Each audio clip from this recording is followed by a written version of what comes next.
उदयपुर से बड़ी खबर आपको बता दें, कांग्रेस नेताओं को पोस्टर लगा करके गद्दार बताने का ये पूरा मामला है और कांग्रेस कार्यकर्ता प्रतापनगर थाने पहुंचे। कांग्रेस कार्यकर्ताओं ने ज्ञापन सौंपा है।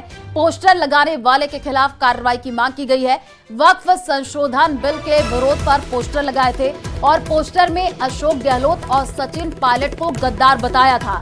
तो बड़ी खबर इस वक्त आपको बता रहे हैं उदयपुर से, जहां पर कांग्रेस नेताओं को पोस्टर लगा करके गद्दार बताने का ये पूरा मामला है।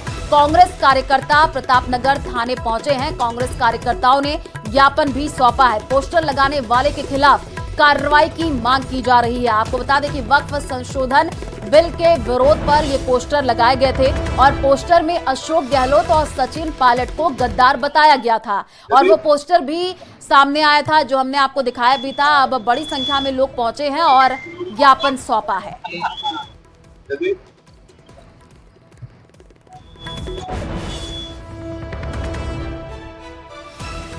हमें ज्ञापन दिया गया है तो उस बारे में मैंने ज्ञापन ले लिया है और अभी से जांच शुरू कर रहा हूं और निष्पक्ष जांच की जाएगी और अपराधियों को शीघ्र ही ट्रेस आउट करने की हमारी कार्रवाई रहेगी। जानकारी के लिए संवाददाता कपिल हमारे साथ जुड़ चुके हैं। कपिल, बड़ी संख्या में कांग्रेस कार्यकर्ता पहुंचे हैं, ज्ञापन भी सौंपा गया है, क्या कुछ अभी जानकारी है पूरे मामले को लेकर के, किसने ये पोस्टर लगाया है? बिल्कुल, देखिए, जब से पोस्टर लगने की बात सामने आई थी जिसमें अशोक गहलोत और सचिन पायलट को वक्फ संशोधन बिल जो पेश किया गया उसका विरोध करने पर गद्दार बताया गया था, उसको लेकर कांग्रेसी कार्यकर्ताओं में आक्रोश देखा जा रहा था। हालांकि जैसे ही जानकारी मिली पोस्टर हटा दिए गए थे, लेकिन उसके बाद उदयपुर शहर और उदयपुर देहात के कांग्रेस के जो पदाधिकारी हैं, कांग्रेस शहर जिला अध्यक्ष फतेह सिंह राठौड़ के नेतृत्व में आप आज प्रतापनगर थाने पर पहुंचे। वहां पर पुलिस को ज्ञापन सौंपकर पोस्टर लगाने वाले पर कार्रवाई करने की मांग की। हालांकि अभी तक पोस्टर लगाने वाले लोग अज्ञात हैं, उनके बारे में जानकारी अभी तक नहीं मिल पाई है, लेकिन पुलिस ने कांग्रेसी नेताओं को यह आश्वस्त किया है कि इस पूरे मामले को गंभीरता से इसकी जांच की जाएगी और जल्दी से जल्दी ये पता लगाने की कोशिश की जाएगी कि किन लोगों द्वारा ये पोस्टर लगाए गए हैं। ये जो घटना हुई है, इस घटना की जो ज्ञापन सौंपा गया उसमें कड़े शब्दों में निंदा की गई और इस घटना को समाज को तोड़ने वाला बताते हुए इसकी निंदा की और ऐसी घटनाएं ना हो इसके लिए पुलिस से भी मांग की गई है। बिल्कुल कपिल, किसने ये पोस्टर लगाया है ये जांच का विषय है, आप नजर बना करके रखिए, आगे भी आपसे अपडेट लेंगे। फिलहाल शुक्रिया तमाम जानकारी साझा करने के लिए।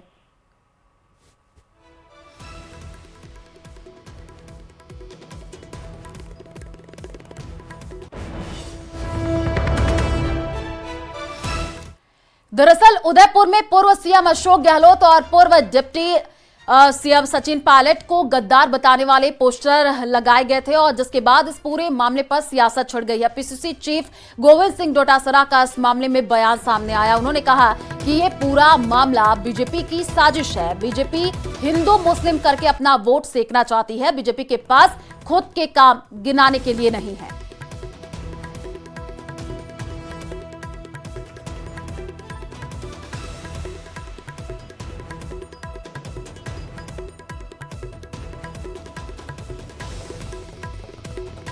बीजेपी की साजिश है भाई साहब। बीजेपी हिंदू मुस्लिम करके अपने वोट सेकना चाहती है। इनके पास काम तो कुछ है नहीं। आप बताओ, मुख्यमंत्री जी ने क्या काम किया 1.5 साल में?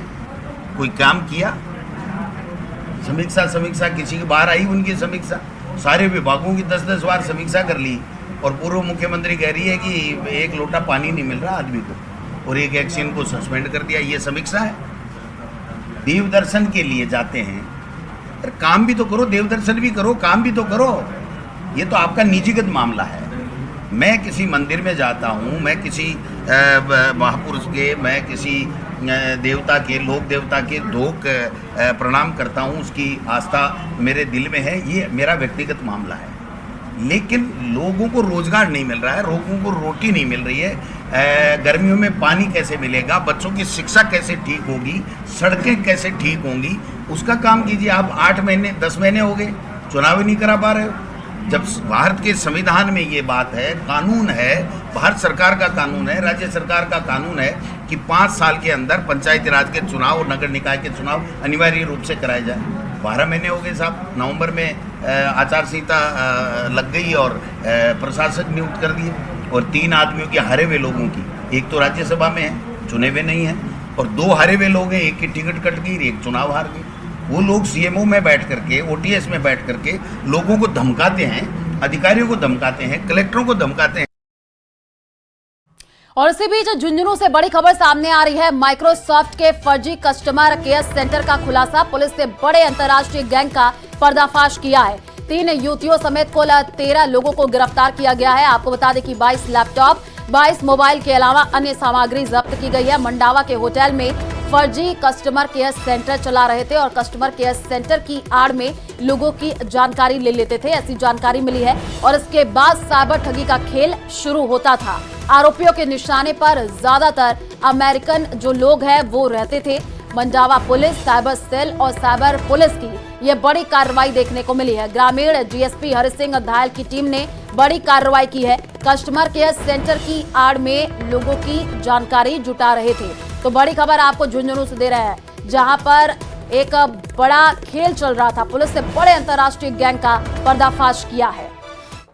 फतेहपुर बाईपास रोड मंडावा पर एक होटल में साइबर अपराधियों द्वारा विदेशी नागरिकों के साइबर ठगी करने की सूचना मिली थी। इस सूचना पर एसएचओ मंडावा में staff, cyber police station Jhunjhunu और साइबर सेल झुंझुनू के स्टाफ के साथ लेकर वहां पे दबिश दी गई।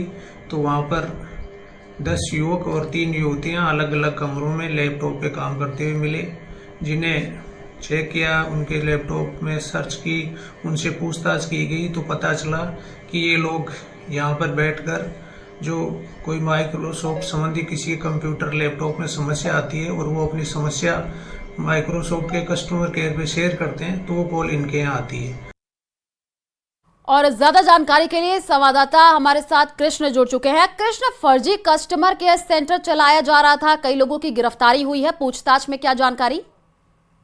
जी, आपको बता दूं कि झुंझुनू की हेरिटेज सिटी मंडावा है, वहां पर माइक्रोसॉफ्ट का एक फर्जी कस्टमर केयर सेंटर है, वो एक होटल में चलाया जा रहा था। और रात को मंडावा पुलिस, साइबर सेल और जो साइबर थाना पुलिस है उसको सूचना मिली थी, जिसके बाद जो ग्रामीण डीएसपी हरि सिंह धायल है उनकी अगुवाई में पुलिस की टीम है वो पहुंची थी। होटल पूरी तरीके से बंद था। इसके बाद पुलिस के जवान है वो होटल की दीवार फांदकर अंदर घुसे और वहां पर से को हिरासत में लिया गया है। इनमें 3 युवतियां हैं और ये सभी जो लोग हैं वो दिल्ली, मिजोरम, नागालैंड और दार्जिलिंग के हैं। और इनके निशाने पर जो विदेशी लोग हैं, जिनमें खास करके अमेरिकन लोग हैं, वो टारगेट थे। और ये माइक्रोसॉफ्ट कंपनी का प्रतिनिधि बनकर बात करते थे और फिर सॉफ्टवेयर टेक्निकल दुरुस्त करने की बात करते हुए उनसे कंप्यूटर का एक्सेस ले लेते थे और उसके बाद उनके लैपटॉप और कंप्यूटर को हैंग करके पूरी ठगी की वारदात को है वो अंजाम देते थे। पुलिस ने 22 लैपटॉप और 22 मोबाइल हैं वो जब्त किए हैं और इनसे पुलिस है वो अब पूछताछ कर रही है। जी बिल्कुल कृष्ण, एक बड़ा फर्जीवाड़ा चल रहा था, पुलिस ने बड़ी कार्रवाई की है। आप नजर बना करके रखिए। फिलहाल शुक्रिया तमाम जानकारी साझा करने के लिए।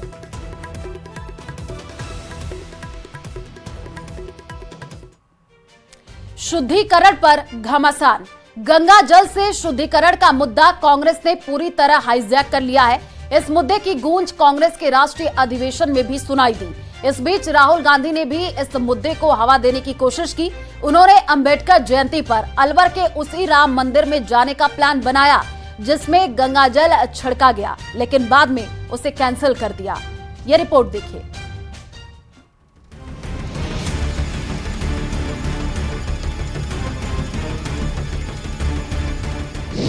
शुद्धिकरण पर छिड़े सियासी संग्राम ने पकड़ी रफ्तार।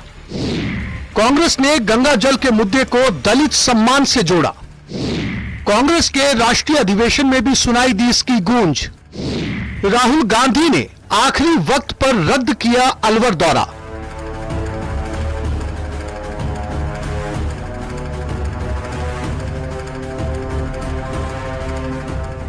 ज्ञानदेव आहूजा ने अलवर के राम मंदिर में 7 अप्रैल को गंगा जल छिड़क कर राजनीति को भड़का दिया। कांग्रेस ने इसे दलित सम्मान से जोड़ दिया। बीजेपी को दलित विरोधी होने का सर्टिफिकेट दे दिया। इतना तो तब है जब बीजेपी ने आहूजा को पार्टी से निलंबित तक कर दिया। कारण बताओ नोटिस भी दिया, लेकिन कांग्रेस ने अब इसे राष्ट्रीय मुद्दा बना दिया है। इतना ही नहीं, अंबेडकर जयंती के मौके पर कांग्रेस सांसद राहुल गांधी अलवर के उसी राम मंदिर में पूजा अर्चना करने जाने वाले थे, जहां नेता प्रतिपक्ष टीकाराम जूली के जाने के बाद गंगा जल छिड़का गया था। फिर अचानक उनका प्लान बदल गया और वो दिल्ली रवाना हो गए।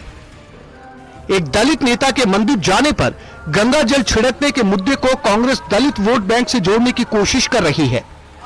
हाल ही में गुजरात के अहमदाबाद में हुए कांग्रेस के राष्ट्रीय अधिवेशन में भी यह मुद्दा गूंजा था। कांग्रेस के राष्ट्रीय अध्यक्ष मल्लिकार्जुन खड़गे और लोकसभा में नेता प्रतिपक्ष राहुल गांधी ने इस मामले को लेकर भाजपा पर निशाना साधा था। इनके जमाने में जब वो मंदिर में गया रामनवमी के लिए, वो हमारा एलओपी है, अंदर गया, दर्शन लिया, जब बाहर आया तो वहां के लोग गंगा जल ला के पवित्र करने का काम वो लोगों ने किया। यह शर्म की बात नहीं है। हमको अंदर नहीं आने देते, दर्शन नहीं लेते थे, हमका अपमान करते हो। वो भी एक पॉलिटिशियन, वो भी एक एलओपी, उसकी हालत ये है तो सोचिए देहात में रहने वाले जो दलित हिंदू हैं उनकी क्या दशा होगी। टीकाराम जूली, गोविंद सिंह डोटासरा समेत कांग्रेस के तमाम बड़े नेता बीजेपी पर दलित विरोधी होने का आरोप लगाते रहे हैं। इतना ही नहीं, आहूजा के निलंबन को फॉर्मेलिटी तक बता रहे हैं। बात किसी को निष्कासित, उसको कारण बताओ, नोटिस जारी करके फॉर्मेलिटी कर रहे हो, आईवास करने का काम कर रहे हो। जनता नहीं समझती क्या सब कुछ? आप बताइए, क्या इनके नेताओं का इसमें बयान नहीं आना चाहिए था? जब हमारे नेता खड़गे जी, राहुल गांधी जी तक इस बात को उठा रहे हैं और इनका कोई प्रदेश अध्यक्ष, मुख्यमंत्री भी 2 शब्द कहने को तैयार नहीं है। कांग्रेस स्थानीय लेवल से लेकर राष्ट्रीय स्तर तक बीजेपी पर बयानों के बम छोड़ रही है। इस बीच गंगा जल छिड़काव की राजनीतिक फिल्म के रचयिता ज्ञानदेव आहूजा माफी से इनकार कर चुके हैं। ऐसे में उन पर निष्कासन की तलवार लटक रही है। मैं न माफी मांगूंगा, मेरा स्वभाव में न तो यू टर्न है पत्रकार महोदय, न यू टर्न है और न पछतावा है, न पश्चाताप है, और न मैं क्षमा मांगूंगा, न माफी मांगूंगा। मैंने जो कहा वो कांग्रेस नेताओं के खिलाफ कहा, दलित नेताओं के खिलाफ नहीं कहा। दलित का इसमें कुछ संबंध नहीं। नेता प्रतिपक्ष टीकाराम जूली एक नेता के रूप में ही नहीं बल्कि दलित अस्मिता के प्रतीक के तौर पर उभरे हैं। अहमदाबाद में आयोजित कांग्रेस के राष्ट्रीय अधिवेशन में जिस तरह से उन्हें मंच पर जगह दी गई, उससे साफ है कि कांग्रेस जूली के अपमान के मुद्दे को हाथ से जाने नहीं देना चाहती। Bureau report, news 18 Rajasthan.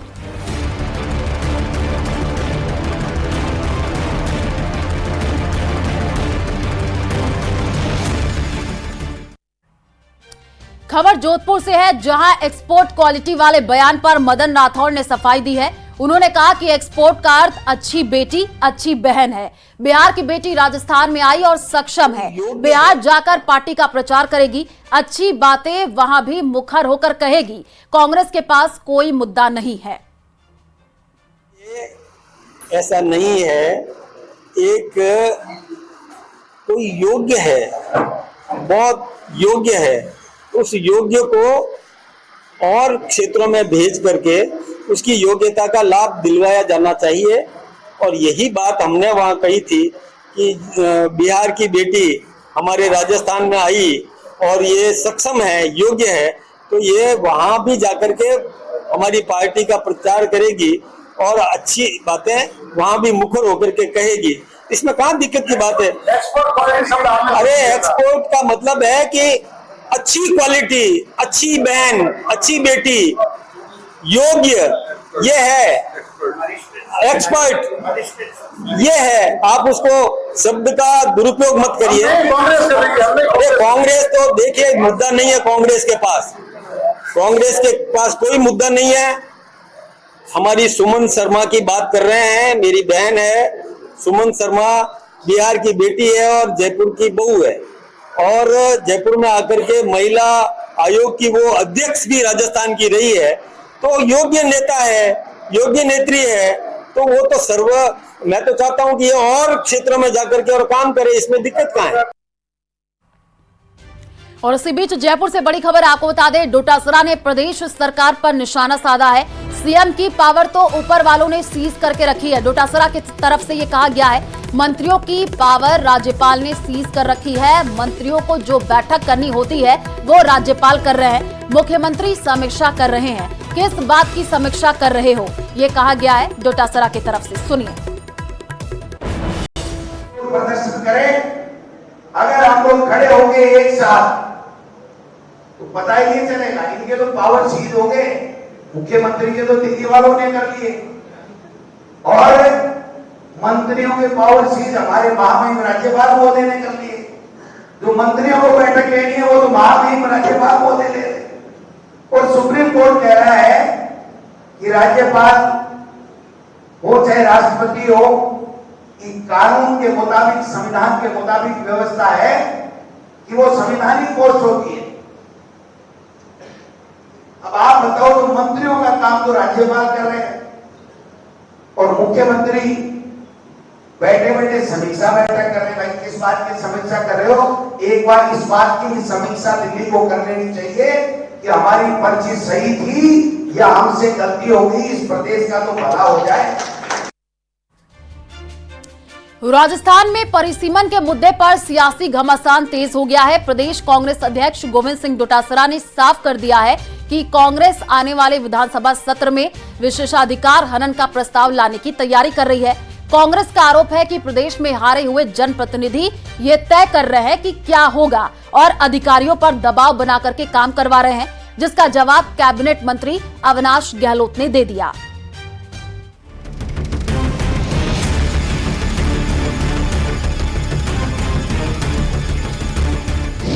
परिसीमन के मुद्दे पर सत्ता पक्ष और विपक्ष में रार।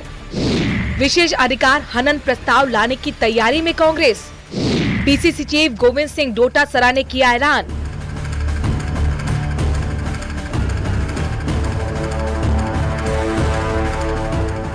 अंबेडकर जयंती के मौके पर कांग्रेस ने जहां बाबा साहेब को श्रद्धांजलि दी, उनके योगदान को याद किया, वहीं बीजेपी को कई मुद्दों पर घेरा भी।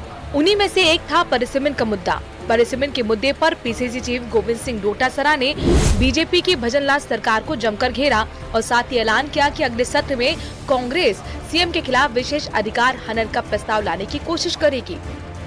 मुख्यमंत्री का एक बयान सदन में दिया हुआ, अगर वो पालना नहीं होती है तो हम विशेष अधिकार हनन मुख्यमंत्री के खिलाफ, आदरणीय जूली साहब से मैं पार्टी की तरफ से रिक्वेस्ट करूंगा कि जब सदन आए तो उनके खिलाफ विशेष अधिकार हनन लाया जाए।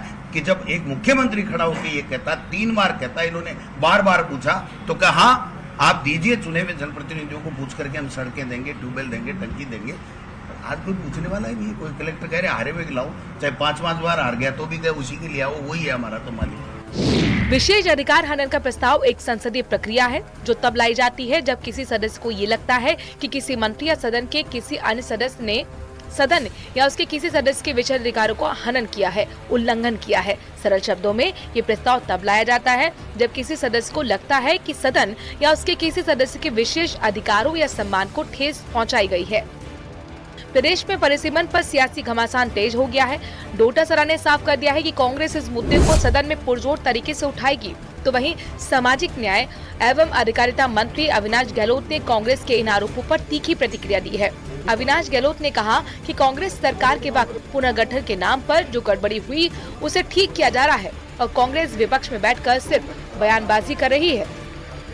पूर्ववर्ती कांग्रेस सरकार के समय जिस तरीके से पंचायतों का हो चाहे नगर निकाय का हो, पुनर्गठन के नाम पर जो गड़बड़ियां हुई थी उसको ठीक करने का काम मुख्यमंत्री ने किया है और ये उनका अधिकार है, वो कुछ भी लेके आए, लेकिन हम जनता की राय के अनुसार जनहित में जो भी फैसला होगा उसको पूरा करेंगे। परिसीमन का अर्थ होता है जनसंख्या में परिवर्तन के मुताबिक निर्वाचन क्षेत्रों की सीमाओं का पुनर्निर्धारण करना ताकि प्रत्येक क्षेत्र में मतदाताओं की संख्या लगभग समान रहे।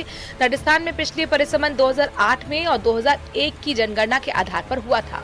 तब से जनसंख्या में काफी बदलाव आया है। परिसीमन को लेकर प्रदेश में कांग्रेस बीजेपी सरकार पर अपनी राजनीतिक फायदे के लिए परिसीमन में बदलाव करने के आरोप लगा रही है।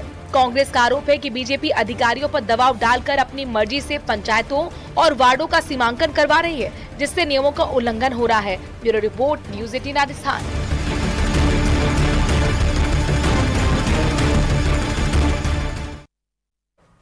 झुंझुनू के खेतड़ी में पुलिस हिरासत में एक युवक की मौत का मामला और अब आक्रोश लगातार बढ़ता जा रहा है। एसपी ने इस मामले में पूरे थाने को लाइन हाजिर कर दिया है, लेकिन परिजन और ग्रामीण अपनी अन्य मांगों को लेकर के अड़े हुए हैं। जानकारी के मुताबिक पुलिस चोरी के मामले में युवक को पूछताछ के लिए थाने लेकर के आई थी, लेकिन देर रात उसकी तबीयत खराब हो गई। उसे तुरंत अस्पताल लेकर के जाया गया, लेकिन डॉक्टरों ने उसे मृत घोषित कर दिया। यह रिपोर्ट देखिए।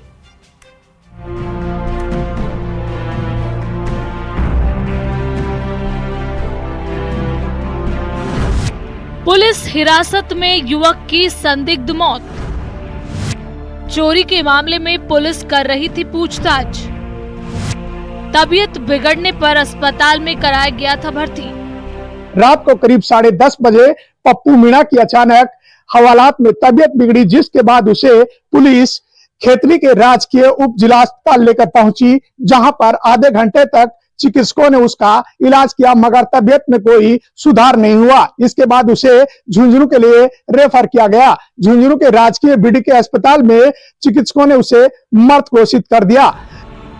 झुंझुनू के खेतड़ी थाने में पुलिस हिरासत में पप्पू राम मीणा नाम के युवक की संदिग्ध मौत सवालों के घेरे में है। हालांकि पुलिस आरोपी से किसी भी तरह की मारपीट से इनकार कर रही है। बताया जा रहा है कि पुलिस चोरी के मामले में पूछताछ के लिए पप्पू राम मीणा को थाने लाई थी, लेकिन रात के वक्त अचानक उसकी तबीयत खराब हुई। उसे अस्पताल ले जाया गया।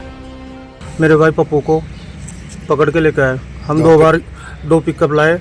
हम यहाँ मिलने के लिए आए 2 बार, हमें मिलने में नहीं दिया। वकील साहब भी आए, हम 2 बार वकील भी लेके आए। बोलते कि मैसेज हमारे वकील लेके आए, मैसेज आएगा, थानेदार बोल रहा है मैसेज आते ही आपको हम बुला लेंगे। सीपुर के रहने वाले पप्पू राम के खिलाफ पहले भी चोरी समेत 2 मामले दर्ज हैं। खेतड़ी थाने में एक शख्स ने अपने मकान और दुकान में ग्वार के चोरी होने का मामला दर्ज कराया था। इस मामले में कुछ दिन पहले पुलिस ने दीपक मीणा नाम के एक आरोपी को गिरफ्तार किया था। आरोपी दीपक ने पूछताछ में इस वारदात में शामिल 5 लोगों के नाम बताए, जिनमें सीपुर गांव के पप्पू मीणा का नाम भी शामिल था, जिसके बाद पुलिस ने उसे हिरासत में लिया। जो जानकारी मिली है कि शिवपुर निवासी मीणा जी नाम है, पप्पू मीणा जी हैं, जो कोई एक चोरी का मुकदमा खेतड़ी थाने पे था और उसके अनुसंधान अधिकारी स्वयं थानाधिकारी खेतड़ी थे। उनकी अचानक तबीयत बिगड़ गई, आज पूछताछ के लिए लाए थे और अभी जब यहाँ रेफर होकर के वो खेतड़ी से लाया गया उनको, तो बीडीके हॉस्पिटल, सरकारी हॉस्पिटल में उनको मृत घोषित किया गया। रात के वक्त तबीयत खराब होने पर आरोपी को खेतड़ी के राजकीय उप जिला अस्पताल ले जाया गया, जहां से डॉक्टरों ने उसे झुंझुनू रेफर कर दिया। जहां पहुंचने पर डॉक्टरों ने उसे मृत घोषित कर दिया। खेतड़ी थाना इलाके के करमाड़ी गांव में गत दिनों एक मकान और दुकान में करीब 220 कट्टे गंवार के चोरी हुए थे। इस मामले में खेतड़ी पुलिस ने दीपक मीणा को हिरासत में लिया था। दीपक मीणा ने पूछताछ में पप्पू मीणा सहित 4-5 अन्य लोगों के इस वारदात में शामिल होने की जानकारी पुलिस को दी थी, जिसके बाद पुलिस ने कल इसे हिरासत में लिया था। करसन सिंह शेखावत, न्यूज़ 18 राजस्थान, झुंझुनू। नागौर में आयोजित मेले से 50 से अधिक गौवंश से भरे वाहन बांसवाड़ा जिले से होते हुए एमपी जा रहे थे। गौ सेवकों को मामले की सूचना मिली, जिस पर एमपी बॉर्डर में घुसने पर पुलिस वाहनों को रोका और परमिट मांगा। आपको बताया कि एमपी पुलिस ने वापस बांसवाड़ा जिले में भेज दिया और बांसवाड़ा पुलिस ने सभी को अलग अलग गौशालाओं में उतरवाया और कागजों की जांच कर रही है। मामले की जानकारी मिलने पर सांसद राजकुमार रोत भी मदारेश्वर गौशाला पहुंचे, जहां गौ सेवकों से जानकारी ली। राजकुमार रोत ने कहा कि गाड़ियां नागौर से निकली, जिस पर पुलिस द्वारा प्रोटेक्शन दिया जा रहा था। एसपी ने बताया कि ये बैल नागौर में बलदेव पशु मेले से मध्य प्रदेश ले जा रहे थे और रास्ते में कोई विरोध या अनहोनी ना हो, इसके लिए सुरक्षा देनी है।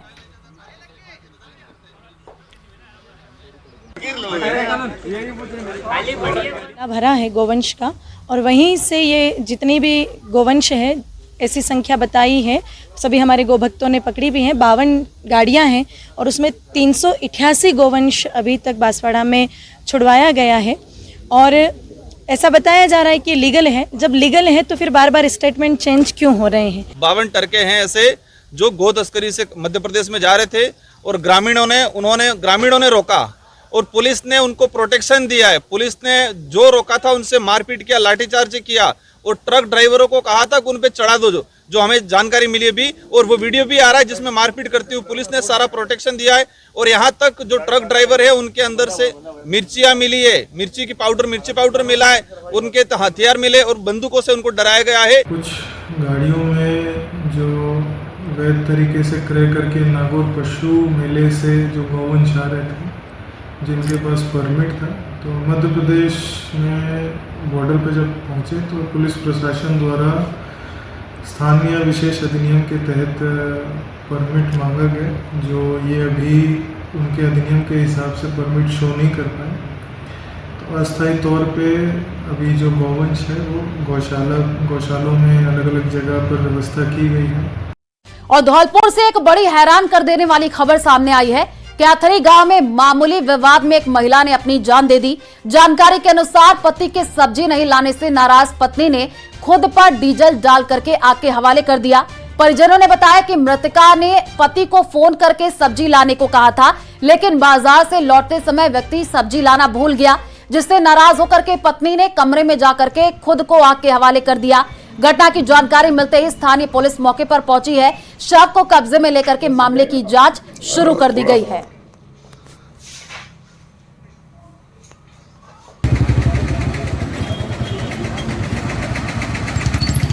सूचना मिली कि भाई लक्ष्मी बाई को रघुवीर जाति धोरी उम्र 22 साल निवासी केथरी ने अपने शरीर पर डीजल डाल करके और जला लिया है, जो अस्पताल में भर्ती है। तो मैं रात को वहाँ गया, उसके पर्चा बयान लिए गए तो उसने बताया कि भाई मेरे और मेरे पति के बीच में आपस में अनबन हो गई थी। मेरा पति खाना नहीं खा रहा था, तो मैंने गुस्से में आकर के और घर पे एक बोतल में वो डीजल रखा था उसको मेरे शरीर पे डाल के और मैंने आग लगा ली।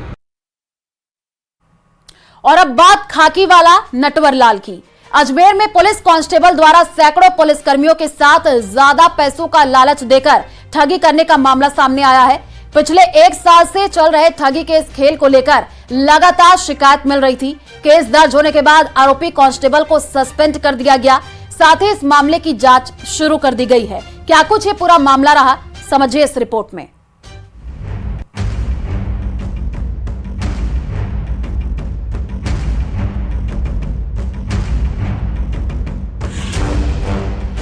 अजमेर में 100 से ज्यादा पुलिस वालों से ठगी।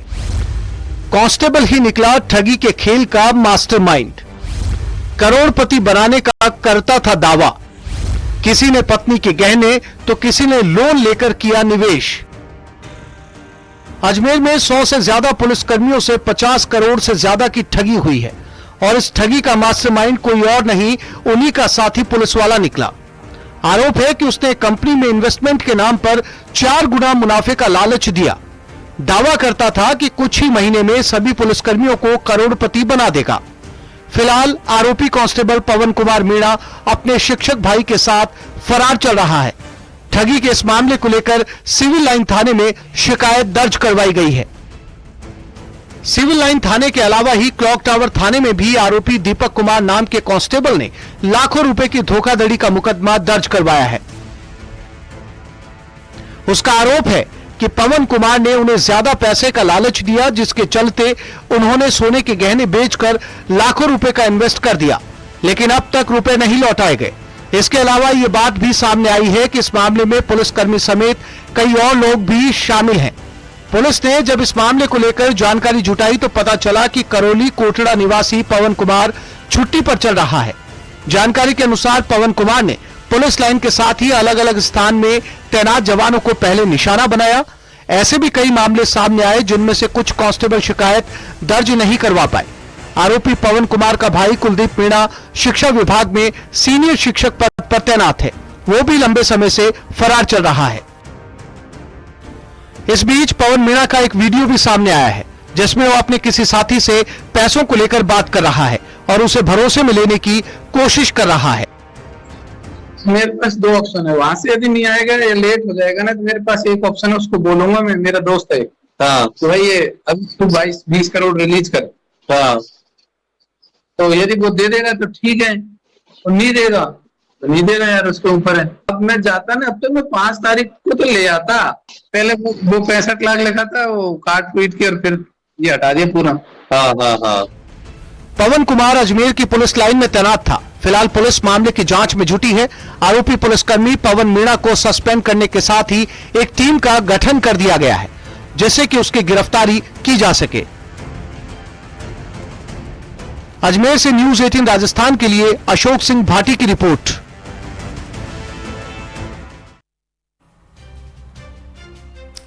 दौसा जिले के मानपुर थाना क्षेत्र के खेड़ला गांव में बीती रात एक बुजुर्ग दंपति के साथ मारपीट और लूट की सनसनीखेज वारदात सामने आई है। कार में सवार होकर आए 4 बदमाशों ने रात के समय घर में सो रहे रोडमल नाथ और उनकी पत्नी केशांता नाथ पर हमला कर दिया। हमलावरों ने पहले दंपति के साथ जम करके मारपीट की है, जिससे दोनों लहूलुहान हो गए हैं। इसके बाद बदमाश महिला के कान से सोने के टॉप्स और 500 रुपए नगद छीन करके फरार हो गया। वारदात के बाद ग्रामीणों में रोष फैल गया है। मौके पर भारी भीड़ जमा हो गई है। सूचना मिलते ही मानपुर थाना पुलिस मौके पर पहुंची है और घायल दंपति को इलाज के लिए नजदीकी अस्पताल भिजवाया गया है। पुलिस ने इस मामले की जांच शुरू कर दी है और इस घटना से खेड़ला गांव और आसपास के क्षेत्र में दहशत का माहौल है। ग्रामीणों ने पुलिस प्रशासन से जल्द कार्रवाई की मांग की है। पुलिस ने रात के समय ही बदमाशों की धरपकड़ के लिए नाकेबंदी कर दी थी और लगातार पुलिस आरोपियों की तलाशी कर रही है।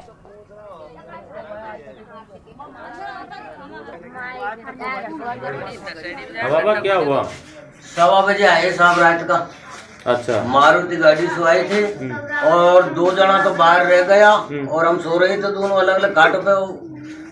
और तो ये मैं जब उसने कर खड़ा हो, जब खड़ा होता है मेरे एक तो जब उठा दिया खींच रही और फिर डंडा देवा लगा। जब मैं खड़ा भाई बात क्या हुआ है वो बताओ तो सही।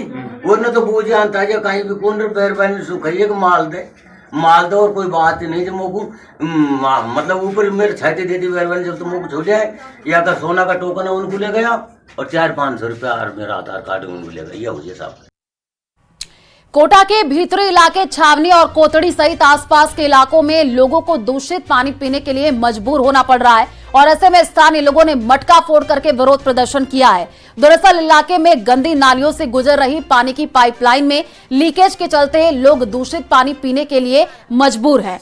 कोतड़ी और छावनी में पहले से ही गर्मी की दस्तक के साथ ही पानी की परेशानियां बढ़ रही हैं।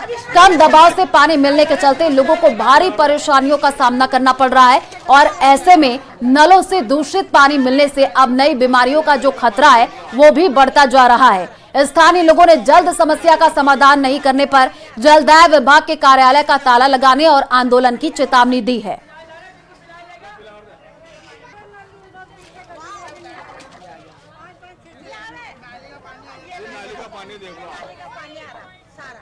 ये स्थितियां हो रही है, नाली का पानी देख लो।